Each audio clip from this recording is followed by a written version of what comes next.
At a downtown bank built for people who never clean their own messes, a manager tore a $15 million check in half and told a man to leave because he was wearing a janitor's uniform. Security was already moving. Phones were already recording. No one said a word. Then the front doors opened.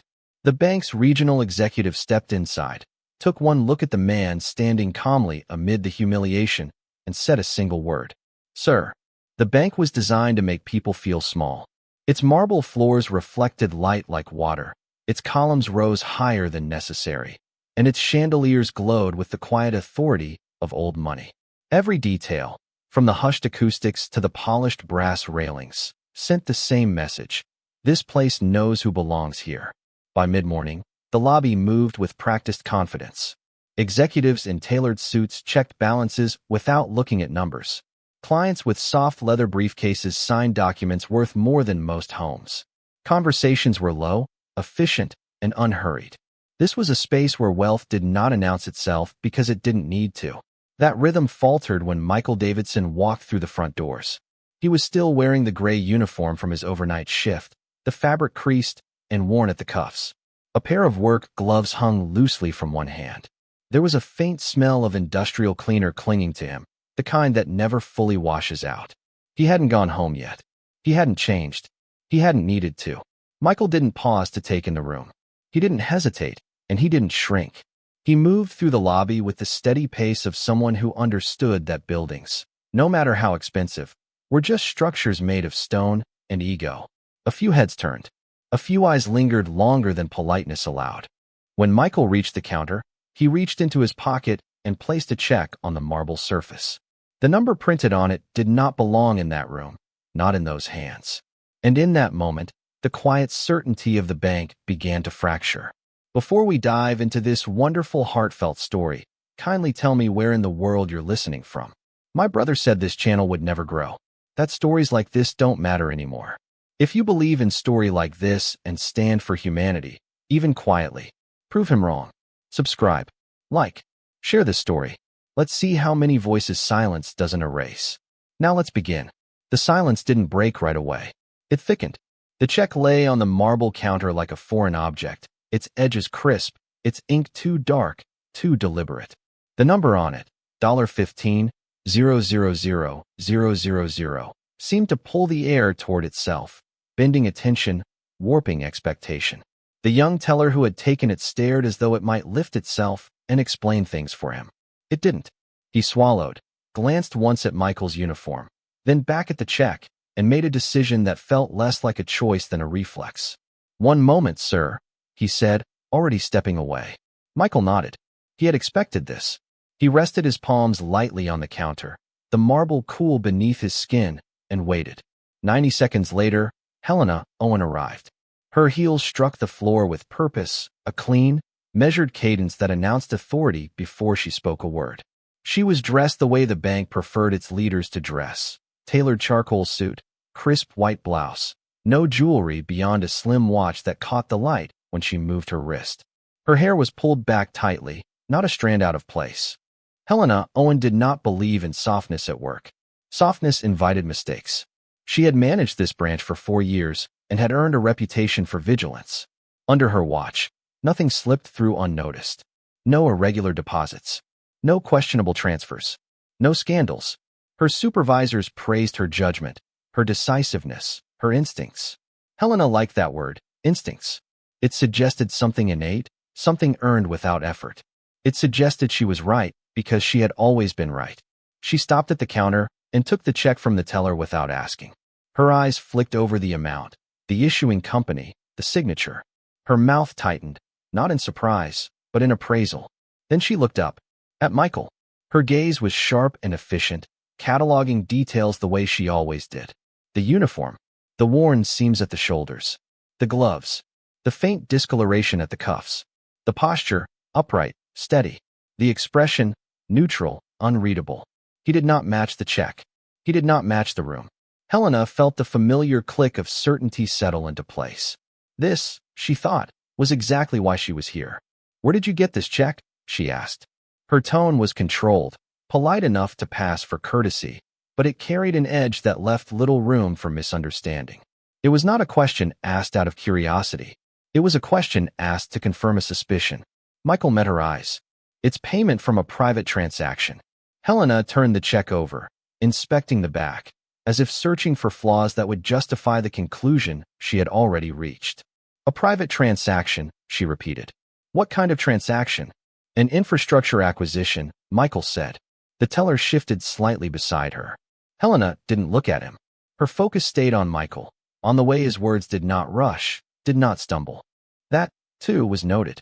Calm could be rehearsed. Calm could be part of the act. And what do you do for work? She asked. There it was. The question she always asked. The question that told her everything she needed to know. I'm a janitor, Michael said. The word landed between them and stayed there. Helena's mouth curved into something that might have passed for a smile if one didn't look too closely. It was thin, practiced, and completely devoid of warmth. Around them, the low murmur of the lobby softened, attention drifting subtly toward the counter. People sensed when something was happening. They always did. A janitor, Helena repeated, as if tasting the word. She glanced again at the check, then back at Michael. And you expect us to process a deposit of this size? I expect you to verify it, Michael said evenly. Like you would with any other check. The suggestion irritated her.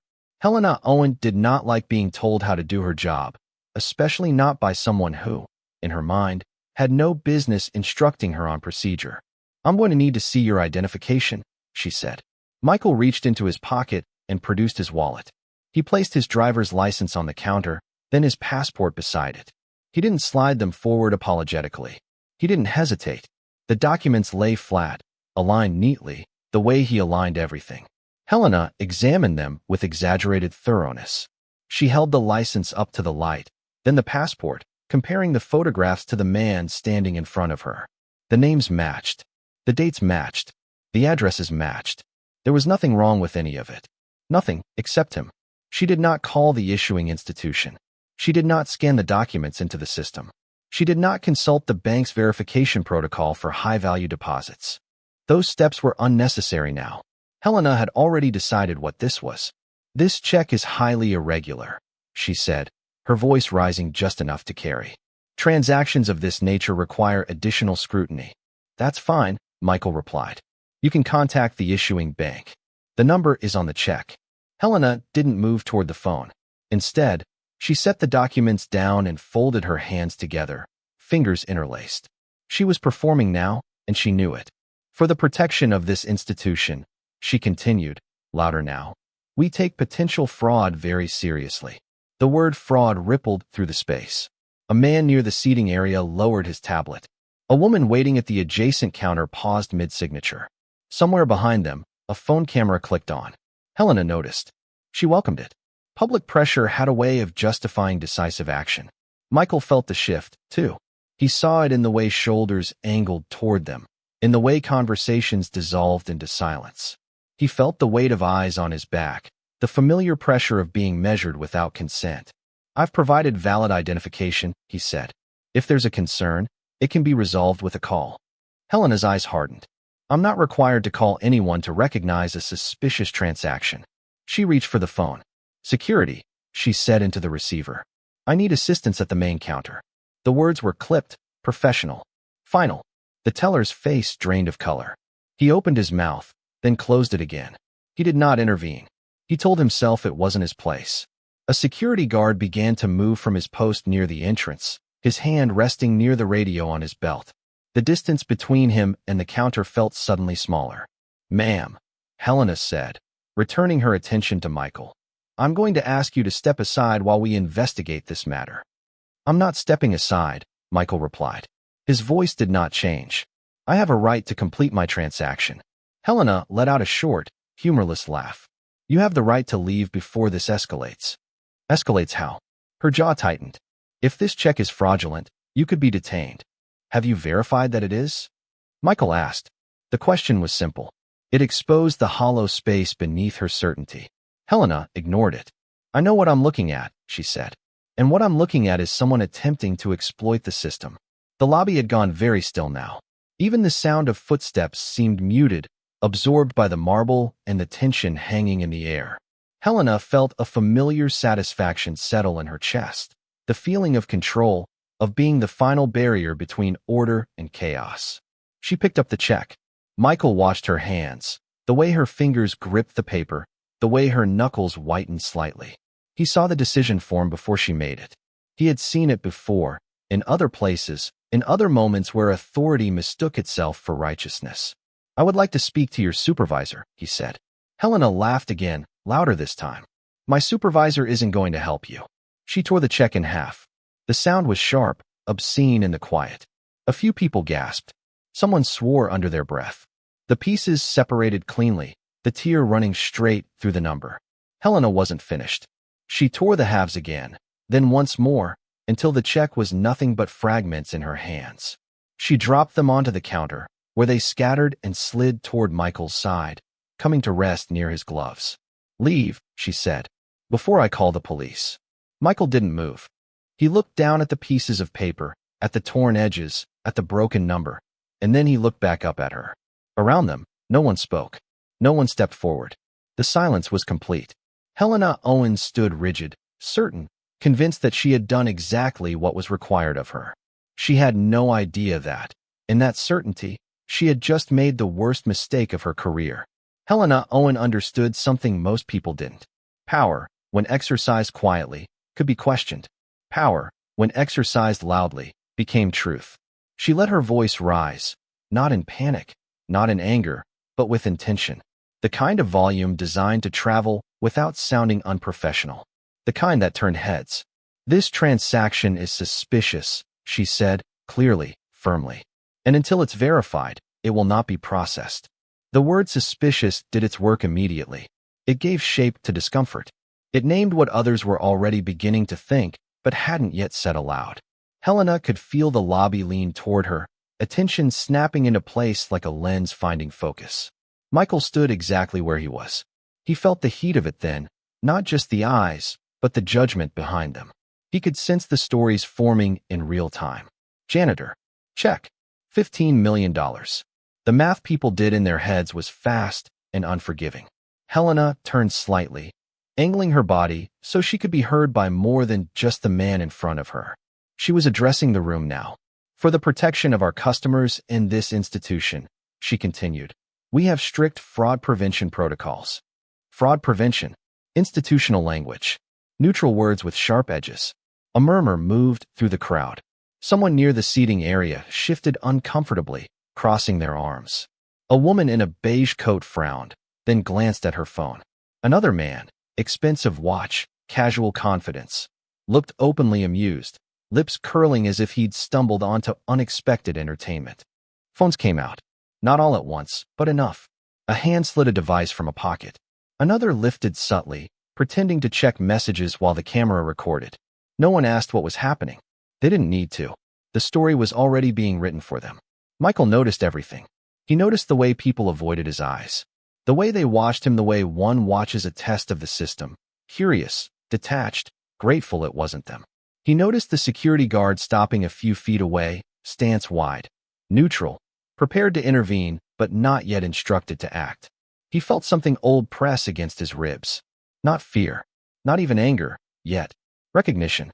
Helena picked up the phone again, pressing it to her ear with a sharp, practiced motion. "Security," she said, louder this time. "Please remain at the counter." Remain. Not come. Not assist. Remain. She lowered the receiver and fixed Michael with a look that was meant to settle things. "Sir," she said, the title now edged with mockery, "you are going to step away from the counter." Michael didn't raise his voice. He didn't mirror her posture or match her tone. He spoke as though they were still alone. "I'd like to speak to your supervisor." The request was reasonable. Calm. Almost gentle. Helena laughed. It wasn't a loud laugh. It wasn't cruel in the obvious way. It was dismissive, light, the sound of someone who believed the outcome was already decided. "My supervisor," she repeated. "That won't be necessary." Around them, no one moved. No one said anything. The silence had become complicit. Thick, heavy, full of unspoken agreement that this was not their responsibility. Michael felt the weight of it then. The way humiliation required an audience to complete itself. Alone, bias was just a thought. Here, under chandeliers and cameras and polished stone, it became something else. Helena reached for the check. Not quickly. She lifted it slowly, deliberately, holding it between both hands as though it were fragile. The paper caught the light, the bold numerals still intact, still whole. For a brief moment, the entire lobby seemed to inhale.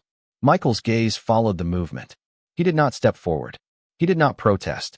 His stillness was not surrender, it was refusal. Helena met his eyes. Then she tore the check. The sound was unmistakable. A dry, violent rip that cut clean through the quiet. It echoed off the marble, bounced once, and hung there. Someone gasped. Helena didn't stop.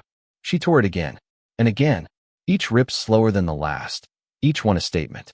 The action was no longer about the check. It was about the message, about demonstrating, beyond doubt, who held authority here. The fragments fell from her hands and scattered across the counter. A few slid toward Michael, stopping near the edge, close enough that he could see the torn numbers, the broken signature. $15 million reduced to paper scraps. Helena straightened, smoothing her suit as if she had simply completed a routine task. She looked at Michael the way one looks at a problem that has finally been resolved. "Leave," she said, "before I call the police." The words landed hard. Michael looked down at the pieces, then up at her. His face gave nothing away, no outrage, no pleading, no apology.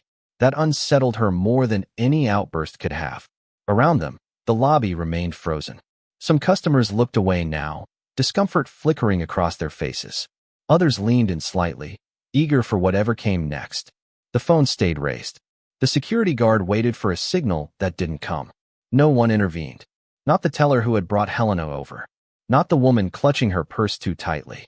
Not the man who had been smiling moments ago and now washed with something like guilt. Silence, Michael understood, was the most powerful ally humiliation had. He did not leave. He stood there, shoulders squared, hands relaxed at his sides, breathing evenly. He absorbed the moment. The stares, the judgment, the quiet satisfaction Helena seemed to draw from the room's compliance. This was the lowest point. Not because of the money, not even because of the insult, but because everyone was watching a line being crossed and choosing to let it happen. Helena Owen believed the moment was over. She believed she had protected the bank. She believed she had read the situation correctly. She believed certainty had once again justified her actions. She did not yet realize that humiliation, once made public, had a way of demanding an ending, and that the story she thought she was finishing had only just begun. Michael did not move. Not when Helena told him to leave. Not when the security guard shifted his weight, hand hovering closer to his radio. Not when the murmurs in the lobby sharpened into expectation. Stillness, in a room like this, was an act of defiance. He stood exactly where he was, feet planted on the polished marble, hands loose at his sides. His breathing was slow, measured. There was no tension in his jaw, no flare of emotion in his eyes. Anyone watching closely would have noticed something unsettling. He was not bracing for impact. He was waiting. Helena felt it before she understood it. She had expected anger, protest, embarrassment, a raised voice she could match, overpower, dismiss. What she had not prepared for was the quiet. "Sir," she said again, sharper this time, "I've asked you to leave." Michael met her gaze. When he spoke, his voice carried no edge at all. "Have you verified anything?" The question was simple, almost mild. It landed like a stone dropped into still water. Helena blinked. For a fraction of a second, the script she'd been following faltered. She hadn't anticipated a question, certainly not one that cut so cleanly to the center of her authority. "I don't need to verify," she began, then stopped herself. She straightened, chin lifting. "We have reasonable cause to believe this transaction is fraudulent." Michael nodded once, as if acknowledging a statement of fact rather than a judgment. Based on what? That was all he said.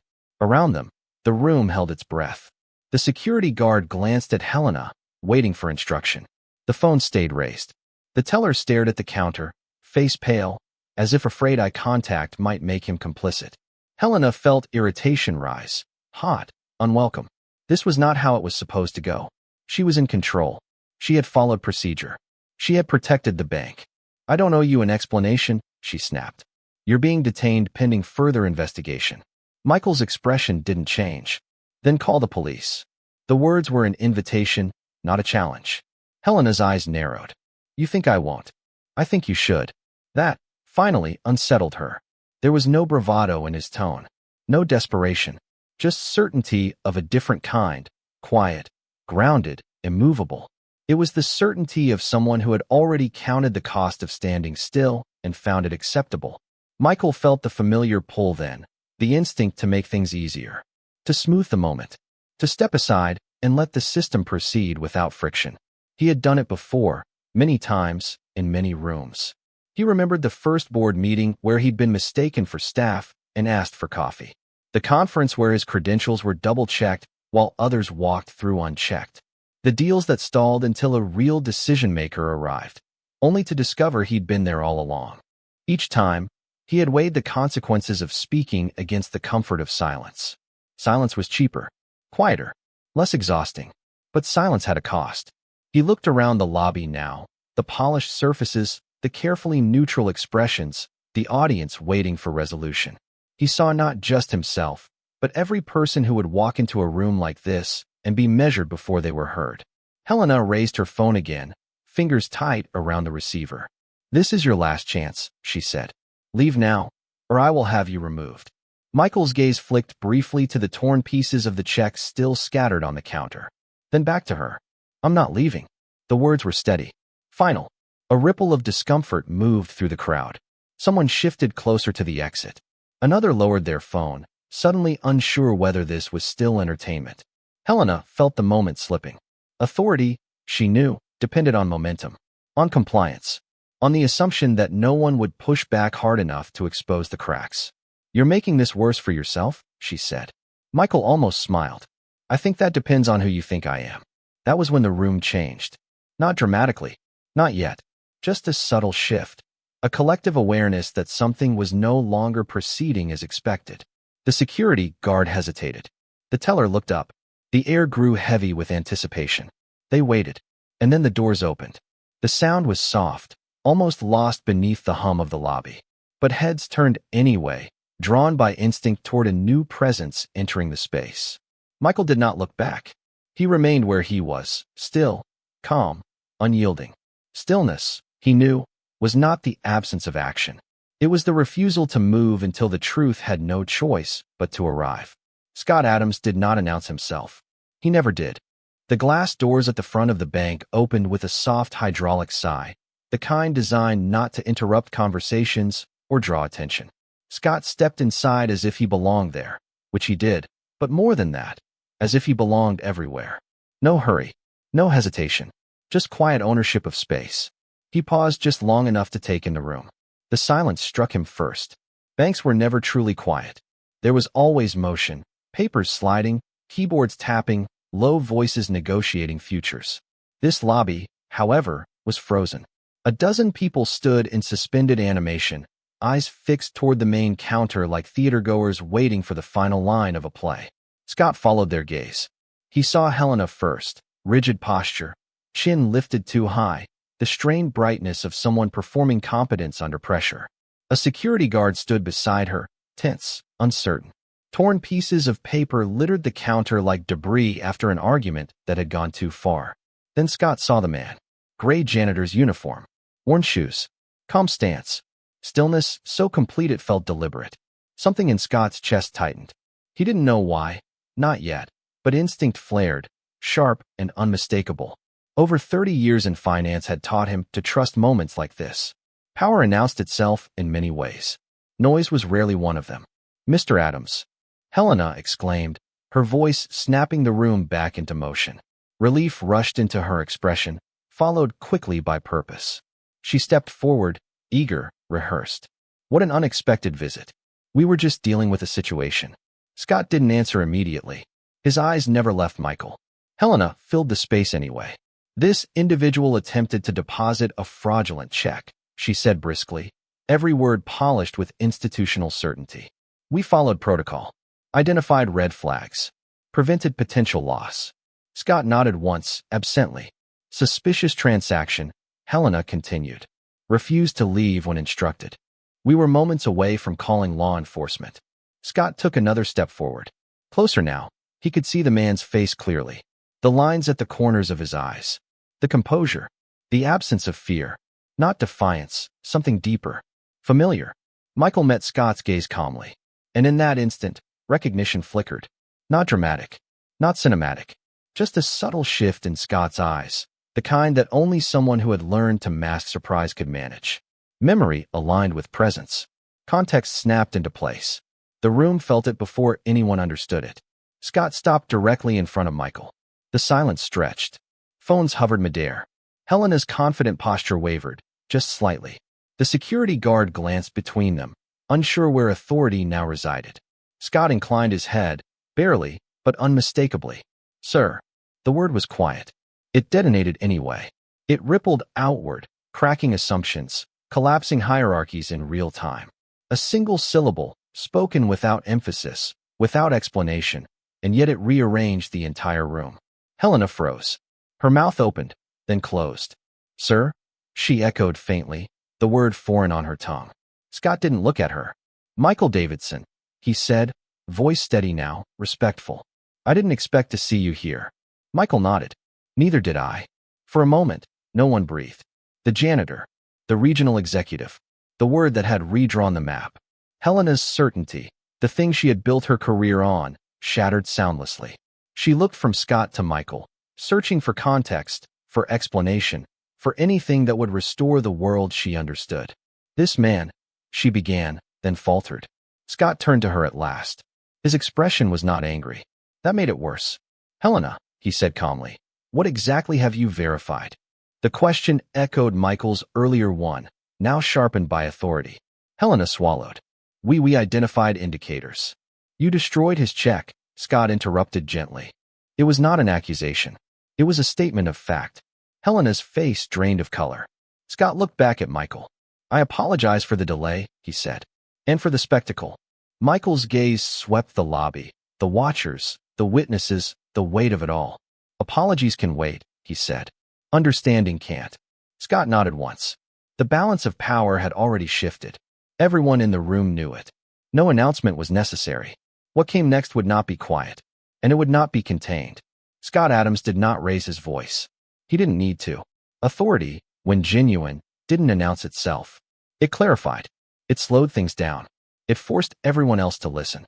He turned fully toward Michael, giving him his complete attention, the kind of attention most people in the room had never received from someone in Scott's position. I owe you more than an apology, Scott said. I owe you accuracy. Michael said nothing. He didn't nod. He didn't gesture. He simply stood there, hands relaxed at his sides, eyes steady. Waiting. Scott turned slightly so his voice would carry, not as a performance, but as a correction. For those of you who don't know, he began, this is Michael Davidson. The name moved through the room without immediate effect. It took a moment, then another. A man near the windows frowned, searching his memory. A woman lowered her phone just enough to listen. The teller, still standing behind the counter, pale and rigid, felt his stomach drop before he understood why. Scott continued. Mr. Davidson is the founding principal of Davidson Infrastructure Group. The air changed. He built it 22 years ago. Quietly. No press. No branding campaigns. Just bridges, transit corridors, municipal power systems, projects most people never notice because they work. Scott paused, letting the words settle. His firm manages assets north of $8 billion. Someone exhaled sharply. They hadn't realized they were holding their breath. He is also, Scott added, turning his gaze briefly toward Helena, a silent partner in several regional investment vehicles. Helena's lips parted. Her certainty, so carefully constructed, so fiercely defended, began to fracture. And, Scott said, voice steady, through those vehicles, a principal investor in this institution. The word this landed hard. The bank, the building, the marble, the chandeliers, the sense of superiority that had filled the room an hour ago. All of it leaned, suddenly, toward the man in the janitor's uniform. Scott did not stop there. Davidson Infrastructure Group underwrote the East Harbor redevelopment project 3 years ago, he said. The one that stabilized our municipal bond exposure during a volatile quarter. A man in a Navy suit stiffened. He remembered that quarter. They provided the capital buffer that allowed this bank to maintain its credit rating during the transit expansion downer. The teller's knees felt weak. In short, Scott said quietly, This institution does not simply serve Michael Davidson. He let the silence do the rest. It depends on him. No one spoke. No one moved. The humiliation didn't arrive like a wave. It didn't crash. It crept. It settled. It rearranged the room without drama. Helena stood very still.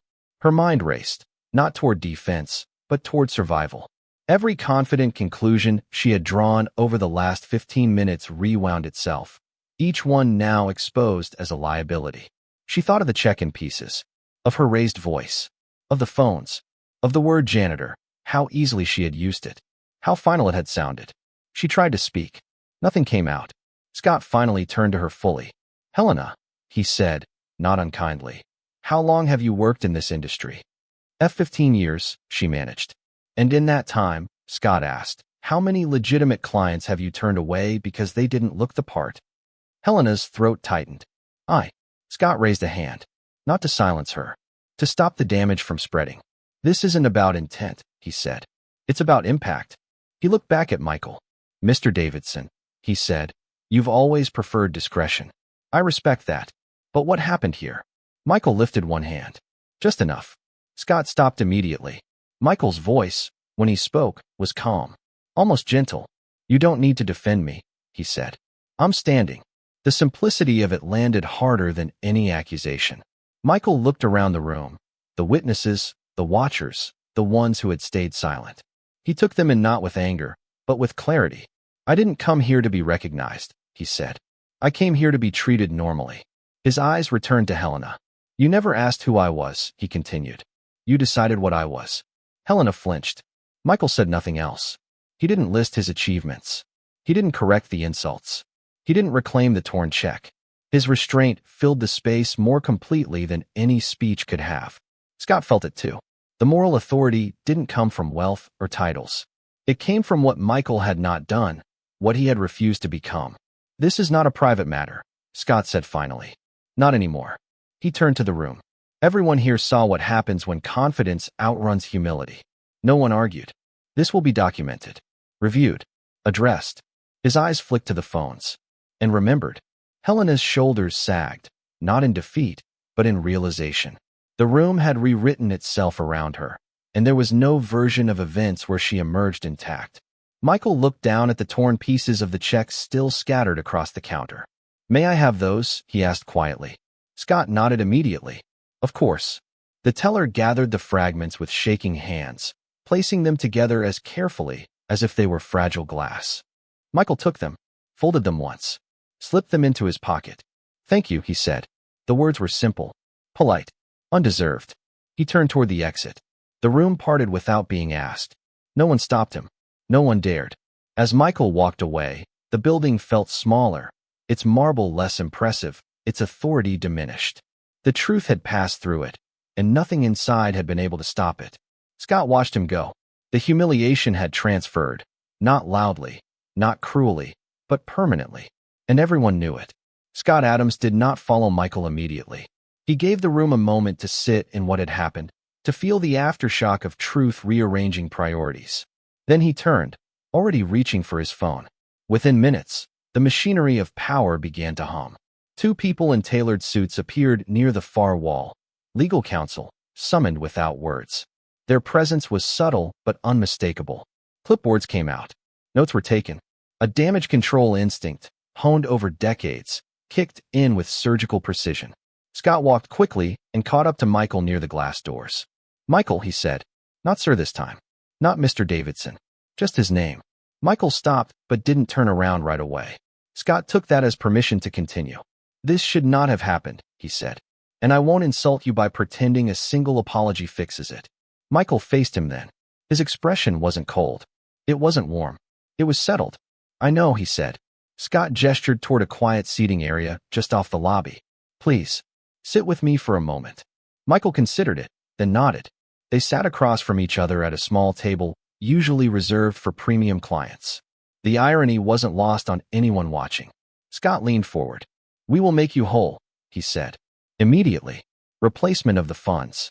Additional compensation for the destruction of your property. A formal apology. Anything you feel is appropriate."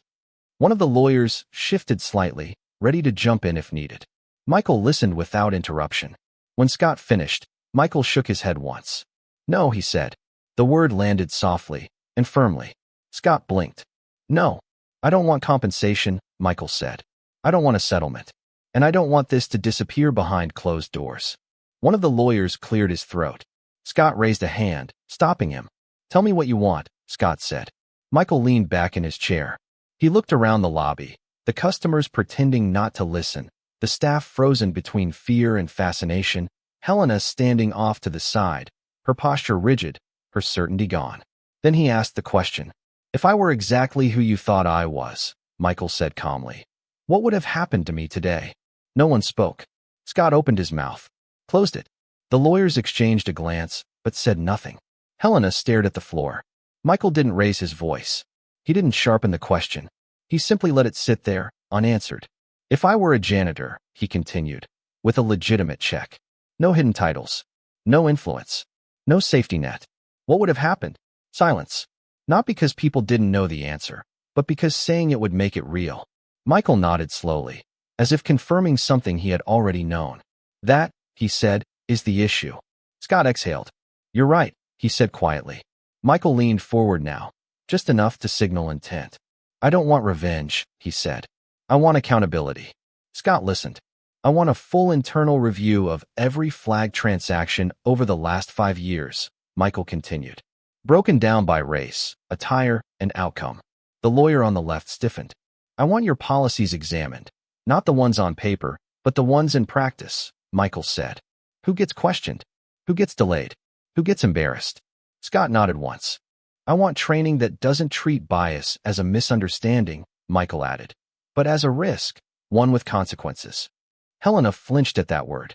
And, Michael said finally, I want this handled publicly, not theatrically. Honestly, Scott didn't hesitate. You'll have it, he said.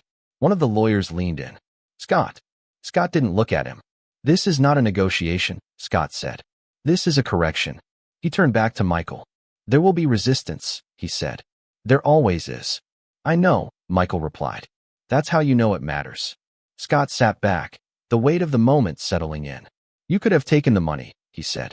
No one would have blamed you. Michael smiled faintly. Not with humor, with clarity. I've taken money before, he said. It doesn't change systems. He stood. The lawyers stood too, unsure whether they should. Michael adjusted the strap of his worn work bag on his shoulder. I don't need this institution to fear me, he said. I need it to see people. Scott rose with him. You have my word, he said. Michael met his eyes, held them for a beat. Make it worth something, he said. Then he walked out. The glass doors closed behind him with a soft, ordinary sound. Inside the bank, no one moved. Victory, it turned out, did not look like triumph. It looked like a mirror being held up and no one being able to look away. The video surfaced before Michael reached the street. It began, as these things always do, with shaky footage and bad angles. Someone's phone half hidden behind a designer handbag, the lens tilted just enough to feel illicit. There was no commentary at first. Just sound. A raised voice. The word fraud. The unmistakable rip of paper tearing. By the time Michael boarded the bus back across town, the clip had already been reposted hundreds of times. By the time he stepped off near his apartment, it had crossed 1 million views. By morning, it had a headline. Bank manager destroys $15 million check. What happened next shocked everyone. The footage cut off before Scott Adams said sir. But that didn't matter. People filled in the silence themselves. They always did. News outlets ran slowed-down versions, circling Helena Owen's hands as she tore the check. Commentators paused on Michael's stillness, his refusal to flinch, to beg, to shrink. They called it everything from a misunderstanding to a public lynching without a rope. Michael didn't watch any of it. He turned his phone off and slept. The bank did not sleep. By noon, the lobby where everything had happened was closed for maintenance. By evening, consultants occupied every conference room. Compliance officers worked through spreadsheets until their eyes burned. Data was pulled. Filters were applied. Patterns emerged. Not loud ones. Not dramatic ones. The kind that hide in plain sight. Customers flagged for additional verification were disproportionately black and brown. Working class attire correlated strongly with delayed processing.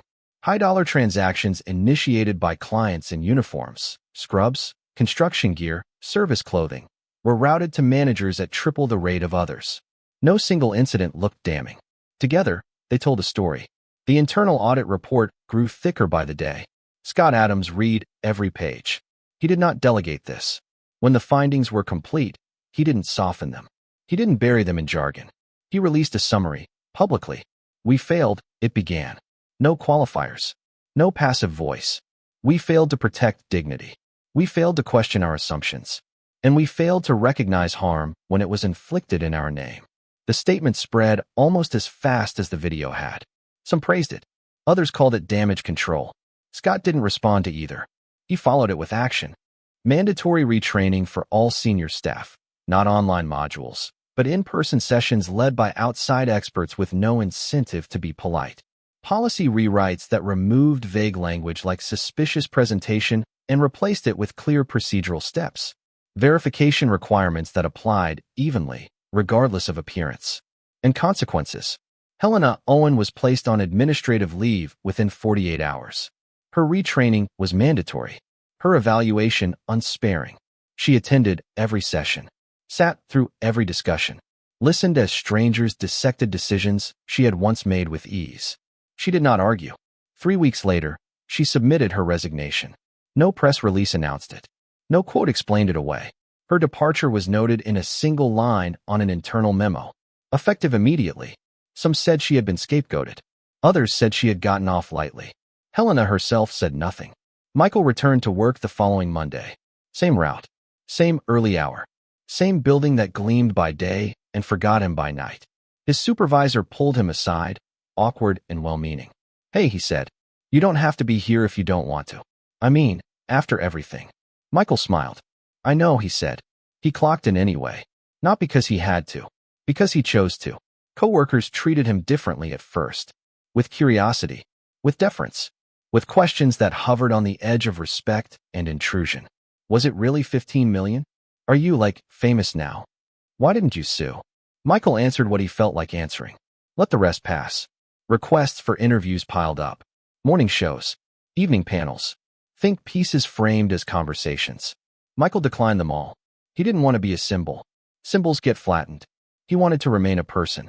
Scott Adams reached out once more, weeks later, not as an executive, but as a man who understood that silence could also be a kind of abdication. Change is happening, he said. Slowly, but it's happening. Michael believed him. That didn't mean he was finished watching. Months passed. The video stopped trending. Another outrage replaced it. Then another. But something quieter lingered. At the bank, tellers paused before making assumptions. Managers hesitated before raising their voices. Security learned to wait. Not because they were afraid of the next Michael Davidson. Because they were aware of the last one. Michael noticed changes elsewhere too. Small ones. Human ones. A cashier who met his eyes. A clerk who asked, how can I help instead of what do you do? A teller who verified a check without suspicion or spectacle. It wasn't justice. But it was movement. And movement mattered. One afternoon, long after the headlines faded, Michael stepped into a small credit union near his apartment. No marble. No chandeliers. Just clean floors and soft light. He placed a modest check on the counter. The teller glanced at it. Typed. Smiled. All set, she said. No pause. No second look. Michael thanked her and walked out. Nothing dramatic happened. And for the first time, that felt like enough. Because accountability, he had learned, doesn't roar. It settles in. And it stays. Months later, nothing happens. It's a Thursday afternoon, unremarkable in every measurable way. The sky is overcast but undecided, the kind of gray that suggests rain without committing to it. Michael finishes his shift on time. Not early. Not late. Just when the clock says he should. He washes his hands in the staff restroom, the water warm, the soap industrial and faintly citrus. He changes out of his uniform slowly, not with ceremony, not with haste. The motions are familiar, grounding. When he leaves the building, no one watches. The credit union sits 2 blocks from his apartment, wedged between a laundromat and a bakery that smells like yeast and sugar even through closed doors. The sign out front flickers occasionally, the hue dimmer than the rest. Inside, the floors are scuffed from years of honest use. The chairs don't match. The air hums softly with a tired ceiling fan. Michael steps inside and waits his turn. When he reaches the counter, the teller looks up. She's young. Early 20s, maybe. Hair pulled back. No script in her smile. Hi, she says. What can I help you with? I'd like to deposit this, Michael says, sliding a check across the counter. She picks it up, looks at the amount, types, nods. Checking or savings? Checking. She scans the check, enters a few numbers, hands it back. Funds will be available tomorrow, she says. Anything else today? Michael shakes his head. She smiles again. Have a good afternoon. You too, he says. And that's it. No pause. No suspicion. No second glance at his clothes or his hands or his face. No security guard shifts his weight. No manager appears. No phones come out. No one raises their voice. No one lowers it. Michael steps outside and exhales, not in relief, but in recognition. This is what justice looks like, he thinks. Not spectacle. Not apology tours. Not viral reckonings. Just ordinary respect. He walks home with the check safely in his pocket, the afternoon unfolding around him without resistance. The bakery door opens as someone steps out with a paper bag tucked under their arm. A bus sighs at the corner. A child laughs somewhere down the block. Life unbothered. Michael reaches his building and climbs the stairs. Inside his apartment, he sets his bag down, pours a glass of water, and stands by the window for a moment. The city moves below, indifferent and alive. He doesn't feel victorious. He feels settled. Because dignity, he knows now, is not something you earn by surprising people. It's something you're supposed to be given, before anything else. And today, finally, it was. If this story stayed with you, don't scroll past it. Subscribe, like, share, because dignity should travel farther than humiliation ever did.